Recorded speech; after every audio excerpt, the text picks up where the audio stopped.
रायगडच्या रोह्यात पूरस्थितीमध्ये नेटवर्क कंपन्यांचं नेटवर्क गुल झालेलं आहे। मोबाईल कंपन्यांचं नेटवर्क गुल आहे। मोबाईल नेटवर्क नसल्यामुळे ग्रामस्थांना मोठा मनस्ताप होतोय। मोबाईल नेटवर्क गेल्यामुळे व्यावसायिकांचं आणि कामगारांचं लाखोचं नुकसान झालंय। मोबाईल कंपन्या नुकसान भरून देणार का असा नागरिकांचा संतप्त प्रश्न आहे। मागच्या काही दिवसांपासून स्वयंपूर्ण राज्यात पावसानं अक्षरशः झोडपून काढलंय। 4-5 दिवस मुसळधार पाऊस झाला। वरसे, भुवनेश्वर, दमखाडी, बाजारपेठ आणि अष्टमी मोहल्ला, अष्टमी गाव यांना मोठ्या प्रमाणात फटका बसलाय। 5-6 दिवस पूर्ण रोहा शहरातल्या आणि परिसरातलं मोबाईल नेटवर्क बंद होतं। आपत्कालीन परिस्थितीत मोबाईल नेटवर्क बंद असेल तर उपयोग काय? या मोबाईल कंपन्यांचा किंवा मोबाईल ठेवायचा कशासाठी असा प्रश्न आता नागरिक करतायत। इथे आमच्या घरामध्ये एक 3 ते 4 फूट पाणी होतं।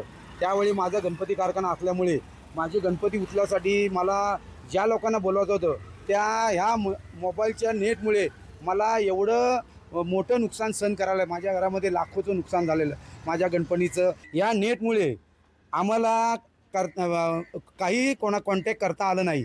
मच्छीचे फ्रीज वगैरे आहेत ते आमचे पूर्ण वाहून गेलेत। त्याचा जिम्मेदार कोण? आता आम्ही कोणाला कॉल पण करू शकत नाही नेटवर्क नसल्यामुळे।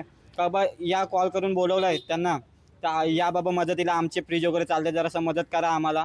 तसं पण काय करू शकलो नाही। तर नेटवर्क नव्हता त्यामुळे आम्हाला खूप त्रास झाला आहे। त्या नेटवर्कमुळे आम्हाला भरपूर त्रास सहन करायला लागला। तो पण आजूबाजूला सांगू शकलो नाही की बाजारात जा आणि काहीतरी मच्छीचा हवाल करा। लोकांची मच्छी वाहिली, आमच्या गणपतीच्या कारखान्यातून नुकसान झालं।